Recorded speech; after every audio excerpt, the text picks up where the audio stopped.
The Taxi Driver's Daughter, episode continuation. If you haven't watched the first episode yet, head over to our channel and catch up now. You don't want to miss how it all began. Now, without further delay, let's dive back into the story. Every fiber of Zara's being screamed at her to walk away. She should have. But then she thought about her father, the failing business, the weight of responsibility crushing her. She had no choice. So she made the hardest decision of her life. "Fine," she said through gritted teeth. Kenito smiled, that infuriating arrogant smile like he had already won. "Perfect," he said smoothly. "See you at 8 a.m. Sharp. Don't be late, taxi girl." Zara hated him, but she was in, and she was about to find out just how dangerous his world really was. The next morning, Zara arrived at Royal Rides International at exactly 7:59 a.m., not a second late. She stepped out of the taxi, adjusting the collar of her plain black polo. The towering glass skyscraper in front of her gleamed in the morning sun, a monument of wealth and power. A world she didn't belong to. But she wasn't here to belong. She was here to survive. Taking a deep breath, she marched toward the entrance, her footsteps firm, steady, unshaken. If Kenito wanted a game, she was ready to play. The moment she stepped inside, Zara felt the stares. Men in polished suits, women in designer heels, all turning their heads as if her presence had contaminated their air. She ignored them. Dressed in her best-fitting jeans and a black polo shirt, she looked professional, but she refused to wear the stiff uniforms the company provided. She would drive Kenito around, but she wouldn't become one of them. She walked straight to the front desk, where a stunning receptionist, her nails painted in perfect gold tips, barely spared her a glance. "Can I help you?" the woman asked, her tone dripping with boredom. Zara lifted her chin. "I'm here for Kaineto Obiagu." The receptionist raised an eyebrow. Then slowly she scanned Zara's worn-out jeans, simple polo, and no-nonsense expression. "And you are?" "Zara Okoye," she said, "his new driver." For a split second, something flashed across the woman's face. Shock, confusion, maybe even amusement. Then she laughed, a quiet, dismissive chuckle. "Oh, you're the one." Before Zara could respond, the elevator doors slid open, and out stepped Kenito, looking as untouchable as ever. A tailored navy blue suit, an expensive watch that probably cost more than her father's entire taxi fleet, and that infuriating smirk like the world was his to command. His eyes locked onto hers. "You're early," he said, his voice smooth, teasing. Zara crossed her arms. "Disappointed?" Kenito chuckled. "Not yet." Then he nodded toward the elevator. "Come on, taxi girl. Let's see if you can keep up." Zara didn't move immediately. Because in that moment, standing in the heart of his empire, she felt it. The shift. The trap. The point of no return. She wasn't just a driver anymore. She was stepping into a world where one wrong move could destroy her. And for the first time, she wondered, had she made a mistake?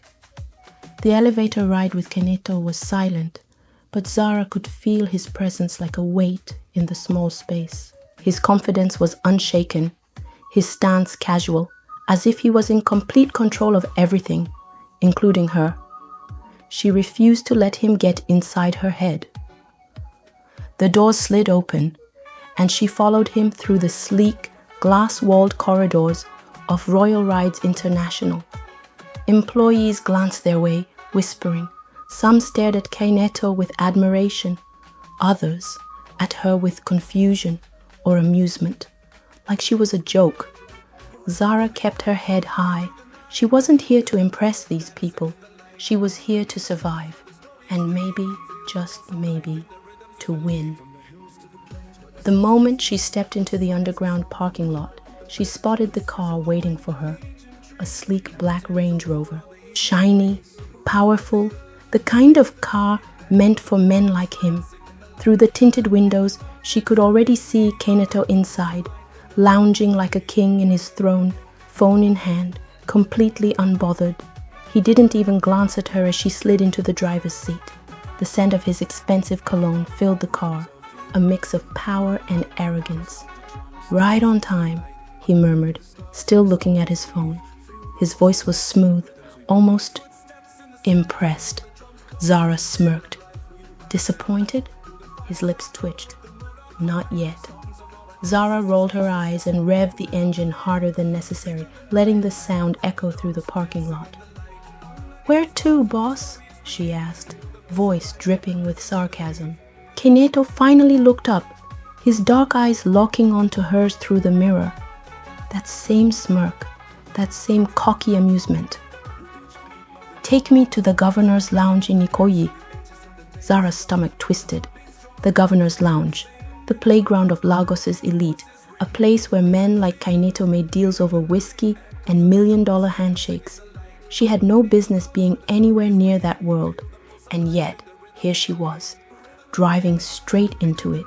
Instead, she sped out of the parking lot, making sure to take a few sharp turns just to rattle him. 20 minutes into the drive, Kaneto finally looked up from his phone. "You drive like a madwoman," Zara smirked. "And yet, you're still alive." Barely. Good. Wouldn't want your billionaire bones getting too shaken up. You know, I did some research on you. And? Mechanical engineering, first class. Impressive. You stalking me now? Nah, nothing like that. Just curious. I mean, someone that smart could be designing cars, running their own company, doing something bigger. So why this? Because life happened. Plus, not everyone gets to choose their path. Ah, life. The go-to excuse everyone loves to use. Not everyone's daddy hands them a billion-dollar company like a birthday gift. Ouch, that almost sounded personal. Smirks. What's the matter? Jealous? Nope. Disgusted. Same thing, taxi girl. Arrogant bastard. Louder next time. I think the chauffeur up front missed it. Kaneto's smirk widened, but there was something in his eyes, something unreadable. "Interesting," he murmured. Zara clenched her jaw and focused on the road. She wasn't here to impress him. She was here to find out his weaknesses. They reached the governor's lounge, and Zara parked smoothly. Before Kaneto stepped out, she caught sight of a black SUV with tinted windows parked across the street. Something about it felt wrong. Kaneto hadn't noticed. He was adjusting his Rolex, looking effortlessly rich and untouchable. But Zara had grown up in the streets.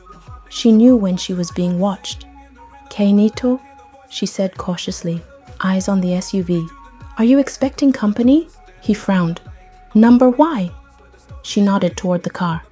"That SUV has been parked there since we arrived. It hasn't moved." Kaneto's expression darkened. For the first time, Zara saw something flicker across his face. Not arrogance, not amusement, something dangerously close to fear. Without a word, he pulled out his phone and typed something quickly. Then he turned to her, his voice lower. "Stay in the car. Keep the engine running." Zara's heartbeat picked up. "Why? What's going on?" Kaneto didn't answer. He opened the door and stepped out, adjusting his suit jacket as if nothing was wrong. But Zara wasn't fooled. Something was wrong. And if Kaneto Obiagu, billionaire, untouchable Prince of Lagos, was nervous, that meant she should be too. Kaneto disappeared into the lounge, leaving Zara alone in the car. She kept her eyes on the black SUV. Then, without warning, the passenger door opened. Zara's breath hitched. A man slid into the seat beside her, smooth, calm, and terrifyingly familiar. Obinna Obiagu, Kaneto's older half-brother, the one who had been exiled from the family for reasons no one dared to speak about. He was taller, older, and deadlier than Kaneto. His suit was sharp, but his smile was sharper. Zara's instincts screamed danger. "Relax, little driver," Obina said smoothly, adjusting his gold cufflinks. "I just want to talk." Zara's hands stayed on the wheel, her pulse racing. "If you wanted to talk, you wouldn't be sneaking into my car," Obina chuckled. "Smart girl. I can see why Kenito hired you." He studied her for a moment, then said, "You should leave while you still can." Zara frowned. "Leave?" "Working for Kenito," he said, voice dropping. "It's a dangerous game, and you're just a pawn." Zara's blood ran cold. "What are you talking about?" Obina leaned closer, his voice like silk. "Do you know how many people want my little brother dead?" Her stomach flipped. Obina smiled. "Be careful, Zara Okoye. Some roads are better left untraveled." Then, as quickly as he appeared, he was gone. Zara sat frozen, the weight of his words pressing on her chest. Something was very, very wrong in the Obiagu family, and she had just stepped into the middle of it. Zara's hands shook slightly as she gripped the steering wheel, trying to calm the storm inside her. Obina's words wouldn't leave her head. "Do you know how many people want my little brother dead?" Her instinct screamed at her to get out, to walk away before she got pulled into whatever dark family war Kenito was tangled in. But she couldn't. Because if Kaineto's family fell, royal rides would fall too. And that was the only way to save her father's business. So she stayed, even as she felt the fire getting closer. Kainito returned 20 minutes later, his suit perfectly crisp. But something in his posture was tense, like a man walking out of a battlefield, pretending he hadn't been shot. He slid into the back seat and exhaled heavily. "Drive." Zara hesitated. "Where to?" "Just drive." She obeyed, pulling away from the club. For the next 5 minutes, neither of them spoke. The silence felt heavy. Finally, Zara glanced at him through the rearview mirror. "Are you going to tell me what's going on?" Keneto's jaw tightened. "Nothing you need to worry about." Zara bristled. "Funny, because your brother just got into this car and warned me to run." Keneto's entire body stiffened. Slowly, his eyes lifted to meet hers in the mirror. "Obina spoke to you?" Zara nodded. "Said I was just a pawn in whatever twisted game you're playing." Keneto let out a bitter laugh. "Sounds like him." Zara clenched her jaw. "You think this is funny?" "No," his voice dropped. "I think it's dangerous." Zara swallowed hard.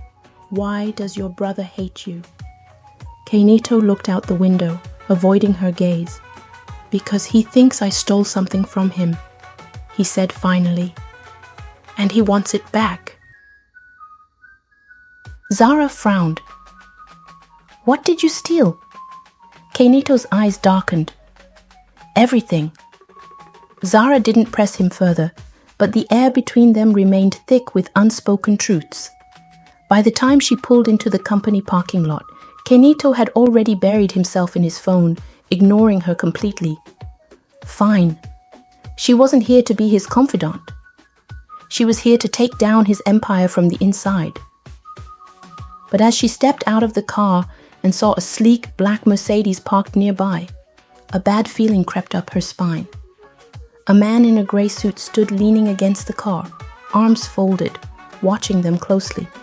Zara didn't know him, but Keneto did, because the moment he saw the man, his expression turned to ice. "What now?" Zara muttered. Keneto sighed. "That is our biggest investor." Zara frowned. "And that's a bad thing?" Keneto looked at her, his eyes unreadable. "That's a very bad thing." As they approached the Mercedes, the man stepped forward, offering Keneto a smile that didn't quite reach his eyes. "Keneto Obiagu," he greeted smoothly. "I was beginning to think you were avoiding me." Keneto forced a smirk. "Now why would I do that, Mr. Kalu?" Zara stayed silent, observing the way Kalu's gaze flicked to her, studying her with mild curiosity. "And who is this?" Kalu asked. My driver, Kaineto said shortly. Kalu raised an eyebrow. Is that all she is? Zara's stomach twisted. She didn't like the way Kalu spoke, like he knew something she didn't. Before she could respond, Kalu turned back to Kaineto, his smile fading. We need to talk, in private. Kaineto nodded toward the building. Let's go to my office. Kalu chuckled. No, here. Kaineto hesitated, and that was all Zara needed to know. Something was very, very wrong. Zara stepped back, pretending not to listen, but she heard everything. I hear rumors, Kaineto, Kalu said. Dangerous ones. Kaineto's expression remained blank. Rumors are cheap, but when money is involved, Kalu smirked. Rumors become weapons. Zara's blood ran cold. Kalu continued, your brother is making moves, and I don't like chaos in my investments. Kaineto's jaw clenched. Obina has nothing to do with royal rides. Kalu tilted his head. Are you sure? Because he's telling a different story. Silence. Then Kalu's voice lowered. You have 1 week to prove to me that your company is still under your control. Kaineto didn't respond. Kalu stepped back, smiling like they had just sealed a deal with the devil. Don't disappoint me, he said. Then he got into his car and drove off. Zara didn't say a word as Kaineto ran a frustrated hand through his hair, tension radiating from him. But she had heard enough. He was losing control. His company was at risk. And now, his brother was coming for everything. For the first time, Zara wondered if she had underestimated the danger she had walked into. Because this wasn't just a war between taxis and billionaires. This was a war between brothers, and she was right in the middle of it. Zara had seen danger before. She had grown up in it, on the chaotic streets of Lagos, where you learn to survive by being smart, fast, and fearless. But this was something else entirely. This was rich people's war, a battle between brothers, billionaires, and betrayal. And she had somehow become part of it, a pawn or a target. She was about to find out. That evening, after Kalu's ominous threat, Zara returned to her father's house, feeling uneasy. Baba Okoye was outside, fixing the taxi's worn-out engine, humming an old Igbo song under his breath.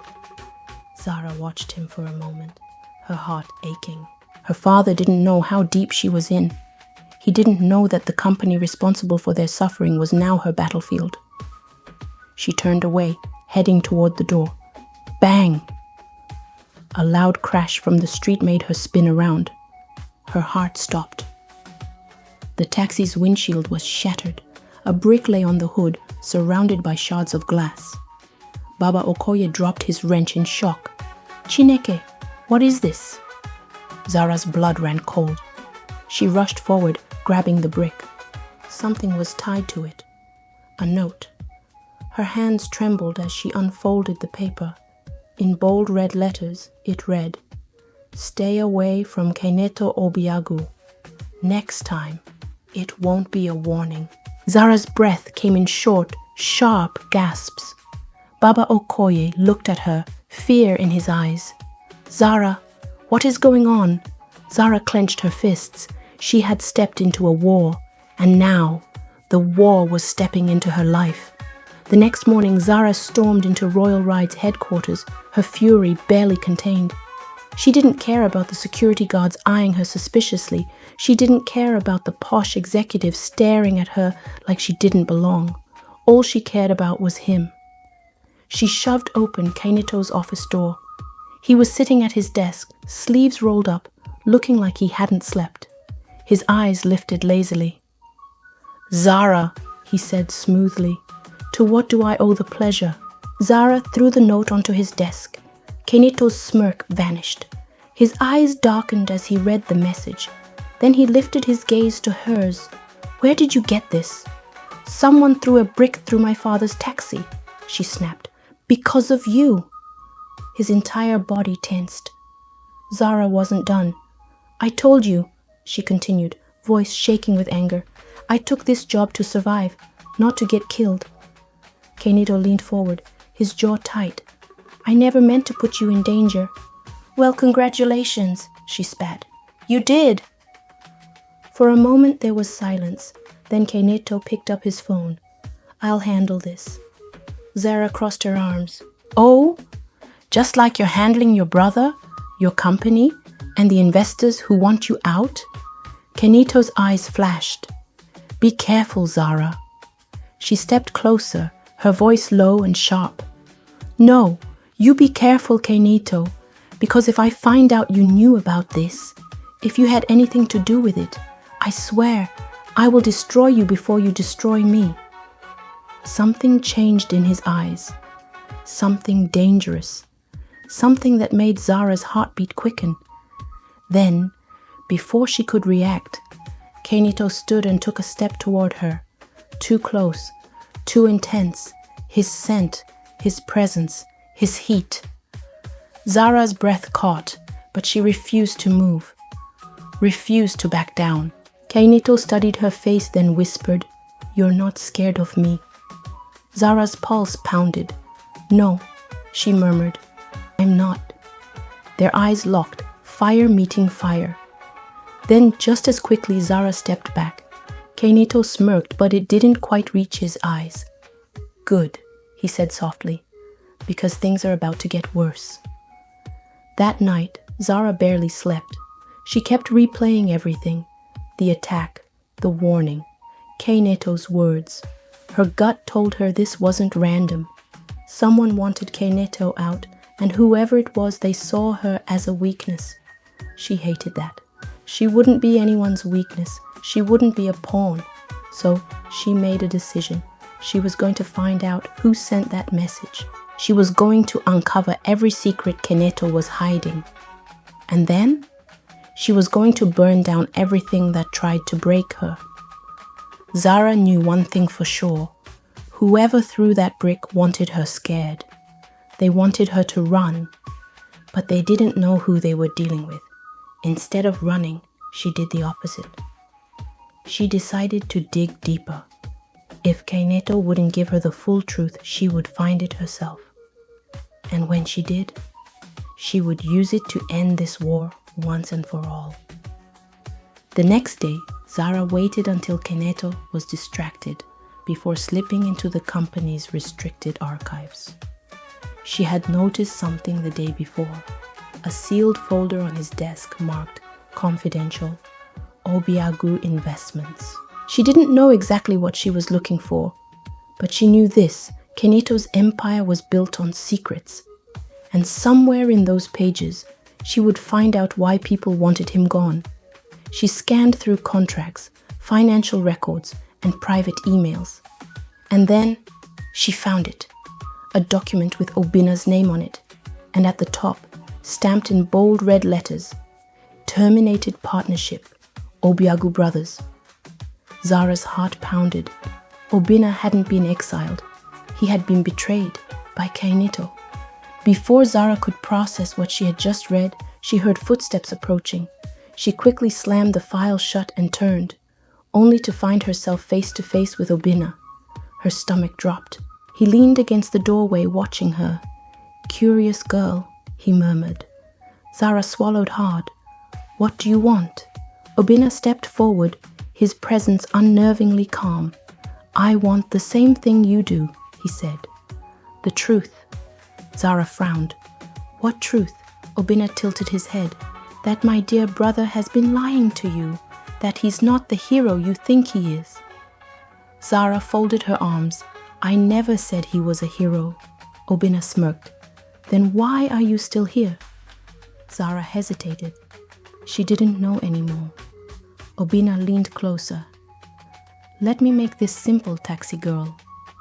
If you want to survive, you need to choose a side. She held her breath. And then, just before walking away, Obina dropped a USB drive onto the desk. Listen to it, he said. Then decide if Kainito is really worth saving. Then he was gone, and Zara was left with a choice. That night, alone in her small room, Zara plugged the USB drive into her laptop. A recording played, and what she heard shattered everything. It was Keneto's voice. Obina will never run this company, not while I'm alive. I'll make sure he loses everything. He was never supposed to find out. Zara's blood ran cold. Keneto had betrayed his own brother, and now she understood. Obina wasn't just after revenge, he was after justice. The next morning, Zara confronted Keneto head-on. She stormed into his office, USB drive in hand. He looked up, startled. Zara? She slammed the USB on his desk. Explain this. Keneto's face darkened as he listened to the recording. When it ended, silence stretched between them. Then Zara spoke, her voice cold. You lied to me. Keneto exhaled, rubbing his face. It's not what you think. Then tell me what it is. Keneto hesitated, and that hesitation was her answer. Zara shook her head. I thought you were different. Zara, please. She was already walking away, and this time she wasn't looking back. Zara met with Obina. I'm in, she said simply. Obina smirked. Good girl.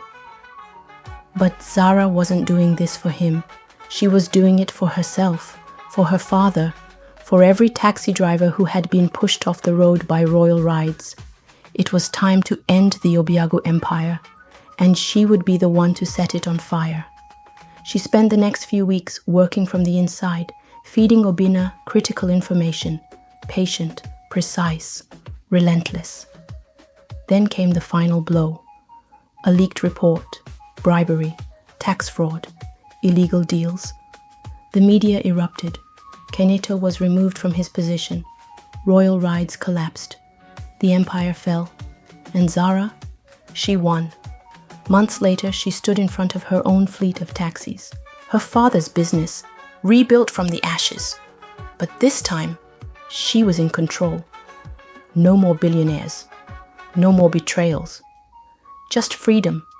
Then, one evening, a familiar black Range Rover pulled up beside her.